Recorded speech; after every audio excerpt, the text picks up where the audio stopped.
प्यारे बच्चों, example number 52 को देखो। एग्जाम्पल 52 में आपसे कह रहा है कि a 400 kg satellite is in a circular orbit. Earth के चारों तरफ एक सैटेलाइट रिवॉल्व कर रही है जिसका वजन भी दे रखा 400 किलोग्राम की है। अब देखिएगा वो 2re रेडियस पर 2re डिस्टेंस पर अर्थ के सेंटर से घूम रही है। अब आपसे क्या कह रहा है, how much energy is required, आप कितनी एनर्जी दोगे to transfer it to a circular orbit of 4re।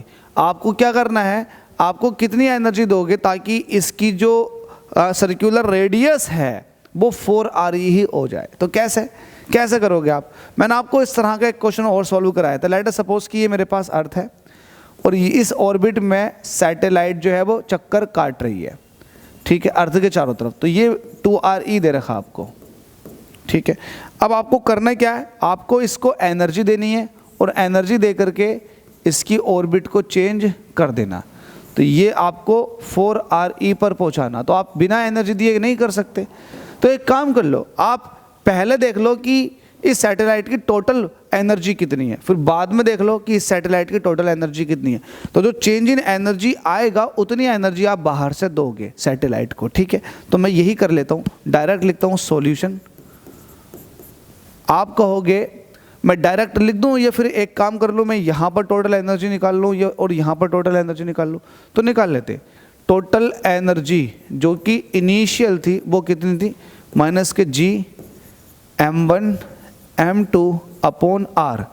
r क्या है, डिस्टेंस, तो पहले कितनी थी 2re, ठीक है भाई, ठीक है। ये इनिशियल थी। अब मैं टोटल एनर्जी फाइनल वाली निकालूंगा तो कितना हो जाएगा, माइनस के जी m1 m2 अपॉन, अब r जो है वो 4re हो चुका है, 4re, ठीक है। तो ये है एनर्जी, पहले यहाँ पर सैटेलाइट की एनर्जी, अब यहाँ पर सैटेलाइट की। अब आप देख लो इसका चेंज इन एनर्जी कितना निकल कर आएगा। तो आप लिखेंगे चेंज इन एनर्जी। तो चेंज इन एनर्जी क्या हो जाएगा, आप कहोगे टोटल एनर्जी फाइनल वाली माइनस टोटल एनर्जी इनिशियल वाली।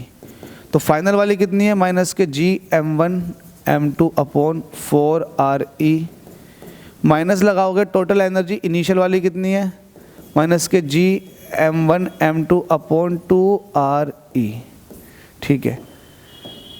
अब देखो ये माइनस माइनस हो जाएगा प्लस, माइनस के जी m1 m2 upon 4re plus ये हो जाएगा जी m1 m2 अपॉन 2re। जरा एलसीएम ले लो, एलसीएम कितना हो जाएगा, ये हो जाएगा 4re। तो ये माइनस के जी m1 m2 ऐसे रहेगा प्लस ये हो जाएगा 2g m1 m2, sorry g कहाँ से आ गया इसमें, हाँ बिल्कुल चलेगा यार, g तो चल रहा है, 2g m1 m2, ठीक है। क्योंकि 4 जो है वो 2 से 2 टाइम्स कट जाएगा, उस 2 की मल्टीप्लाई हो जाएगी ऊपर, 2g m1 m2। ये तो एलसीएम लेने का केस है। अब देखो 4 में से 2 निकालोगे तो एक में से एक है, माइनस का जी m1 m2, ये है प्लस का 2g m1 m2, तो ये प्लस का g m1 m2 upon 4re ये बचेगा। तो ये आपके पास आ चुका है चेंज इन एनर्जी, ठीक है, ये है चेंज इन एनर्जी, ये निकल कर आ गया जी m1 m2 अपॉन 4re। तो ये चेंज इन एनर्जी निकल कर आ चुका है। किसकी एनर्जी में चेंज है, ये है सैटेलाइट की टोटल एनर्जी में चेंज। अब जितना टोटल एनर्जी में चेंज होगा इतनी ही तो आप एक्सटर्नल एनर्जी दोगे, बिल्कुल सही बात है। तो ये एक्सटर्नल एनर्जी है। तो हमसे यही पूछा how much energy is required to transfer it to a circular orbit of radius 4re। तो इतनी एनर्जी चाहिएगी। What are the changes in the kinetic and potential energies. अब एक काम कर लो, अब आप जो है इसको सॉल्व कर लो, ठीक है। अब सॉल्व करोगे तो डेल्टा ई जो चेंज इन एनर्जी निकल कर आया, जी की वैल्यू कितनी होती है 6.67 इंटू 10 की पावर माइनस का 11, ये आप ऐसे रख दो। m1 जो मास है ये है अर्थ का और m2 जो मास है वो है सैटेलाइट का। तो अर्थ का मास कितना होता है 6 पॉइंट समथिंग इंटू 10 की पावर 24 में चलता। मैं इसकी वैल्यू को एग्जैक्टली देख लेता हूँ क्योंकि वैल्यू में कहीं कहीं अलग अलग मतलब लिखा हुआ आ जाता। तो 6.37 ये मास अच्छा, इसको एक काम और कर लेते हैं, हाँ इसमें एक काम और ये कर लेते हैं, मास ऑफ अर्थ आपको नहीं दे रखा, मैंने ये वाली बात अभी आपको बोली भी कि कहीं कहीं थोड़ा सा फ्रैक्शनल चेंज दे देते हैं।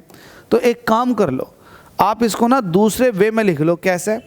आप लिख लो इसको ग्रेविटेशनल एक्सीलरेशन की फॉर्म में। अब वो आप कैसे करोगे? आप ऐसा करोगे कि ये m1 जो है ये क्या है, ये m1 जो है ये मास ऑफ अर्थ है, ठीक है। तो इसको आप ऐसे नहीं कह सकते delta E is equal to, इसको आप ऐसे नहीं कह सकते Gm1 अपॉन RE का स्क्वायर। ये ग्रेविटेशनल एक्सीलरेशन अर्थ का हो गया, ठीक है। m1 जो है ये अर्थ है। अब आप कहोगे G आपके पास था, m1 आपके पास था, लेकिन यहाँ तो RE था, आपने RE स्क्वायर कर दिया। तो मैं कहूँगा ठीक है, फिर RE से ऊपर मल्टीप्लाई कर दो, लो बैलेंस हो गई, ठीक है। और नीचे 4 था, वो 4 यहाँ ऐसे ही रहेगा, ठीक है। तो RE अपॉन 4, एक बार देख लेते हैं सब कुछ ठीक है क्या। मुझे लग रहा है कहीं ना कहीं नीचे 8 चल रहा है, हाँ बुक के अंदर भी 8 दे रखा है। तो यहाँ पर क्या रह गया? ओ एक चीज़ तो रह ही गई, एक चीज़ रह गई, थोड़ा सा सिली मिस्टेक हुई है। टोटल एनर्जी का फॉर्मूला होता है माइनस के Gm1 m2 अपॉन 2r। तो रेडियस पहले कितनी थी? 2r ही थी, तो यहाँ 2 से मल्टीप्लाई करने से रह गया, और इसमें भी 2 से मल्टीप्लाई करने से। तो ये हो जाएगा, एक तरफ हो जाएगा 4 और एक तरफ हो जाएगा 8। तो एलसीएम जो आएगा वो आ जाएगा 8। तो एलसीएम आ जाएगा 8, बस नीचे 8 चलना है और कुछ नहीं। यार सॉरी फॉर दैट, मैंने इस चीज़ पे ध्यान नहीं दिया, जबकि फॉर्मूला मैं आपसे बोल रहा था कि नीचे 2r ही चलता, ध्यान नहीं दिया। तो यहाँ 8 आ जाएगा और कुछ नहीं है। तो Gm1 m2 अपॉन 8 RE, तो यहाँ पर 8 है बस और कुछ नहीं। Sorry for that guys. अब मुझे बताओ Gm1 अपॉन RE का स्क्वायर आपने कर दिया। अब आपके पास m2 बचा जो कि मास ऑफ द सैटेलाइट है, ठीक है, बस ख़त्म। ये आपके पास ग्रेविटेशनल एक्सीलरेशन आ गया, ये आ गया G, और ये रहेगा RE, ये रहेगा m2, और नीचे आ जाएगा 8। जरा G की वैल्यू बताओ कितनी होती है? 9.8। मैं कैलकुलेशन इजी करने के लिए इसको 10 ले लूँ, कैलकुलेशन थोड़ी सी इजी हो जाएगी मेरे लिए, बिल्कुल 10 ले लेता हूँ। रेडियस ऑफ अर्थ आपको अब दे रखा है क्या? यस, रेडियस ऑफ अर्थ अगर नहीं भी दे रखा हो तो आपको पता होता है 6400 किलोमीटर होती है। किलोमीटर को मीटर में कन्वर्ट करने के 10 की पावर 3। अच्छा, मास ऑफ द सैटेलाइट ये भी आपको दे रखा है 400, और ये 8 ऐसे ही चलता रहेगा।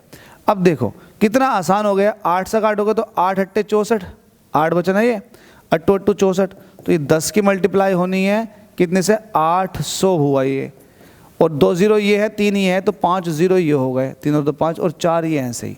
इसकी मल्टीप्लाई कर लो, देखो 2 और 1 3 0 ये हो गए फिर से, तो 5 और 3 8 हो जाएंगे, और 8 चौक 32, तो 32 इंटू 10 की पावर 8 ये आ चुका है। तो ये चेंज इन एनर्जी निकल कर आ गई जूल में, 32 इंटू 10 की पावर 8। इसको और सही करके लिख सकते हो इस तरह से, चेंज इन एनर्जी हो जाएगा 3.2 इंटू 10 की पावर 9 जूल। थोड़ा सा चेक कर लेता हूँ, कहीं ऐसा नहीं तो यहाँ आंसर अलग आ रहा हो हमारा, बिल्कुल सही आ रहा। अब ये था आपके पास चेंज इन एनर्जी। तो इतनी एनर्जी आपको देनी पड़ेगी इसको 4RE, है ना, रेडियस में पहुंचाने के लिए सैटेलाइट को। अब आपसे कह रहा है what are the changes in the kinetic energy and potential energy. तो पोटेंशियल एनर्जी और काइनेटिक एनर्जी में चेंजेस क्या आएंगे? तो अब मैं यहाँ पर लिख देता हूँ चेंज इन काइनेटिक एनर्जी। जो काइनेटिक एनर्जी के अंदर चेंज आता है ना गाइज, वो जस्ट इक्वल होता है चेंज इन टोटल एनर्जी। ध्यान रखना इस चीज़ को, और वो भी माइनस के साथ। तो आप लिखोगे minus change in total energy. अब चेंज इन टोटल एनर्जी जो आया वो आया 3.2 इंटू 10 की पावर 9, तो इसका माइनस, तो माइनस का 3.2 इंटू 10 की पावर 9 जूल। तो ये आपके पास चेंज इन काइनेटिक एनर्जी आ गया। ऐसे ही आपसे ये भी पूछता है कि चेंज इन पोटेंशियल एनर्जी कितना होगा? क्या चीज़? Change in potential energy. तो आप इस तरह से लिख सकते हो चेंज इन पोटेंशियल एनर्जी। जो चेंज इन पोटेंशियल एनर्जी होता है ना, ये 2 टाइम्स होता है, 2 टाइम्स होता है टोटल एनर्जी का। तो आप लिख सकते हैं 2 टाइम्स ऑफ टोटल एनर्जी। तो ये 2 टाइम्स ऑफ टोटल एनर्जी कितनी थी? 3.2 इंटू 10 की पावर 9। तो 3.2 का डबल करोगे तो ये हो जाएगा 6.4 इंटू 10 की पावर 9 जूल। ठीक है, तो ये क्वेश्चन था, होप सो समझ में आ गया होगा। इससे डाउट है तो कमेंट कर सकते हैं, वरना जितना हो सके वीडियो को लाइक, चैनल को सब्सक्राइब कर लें।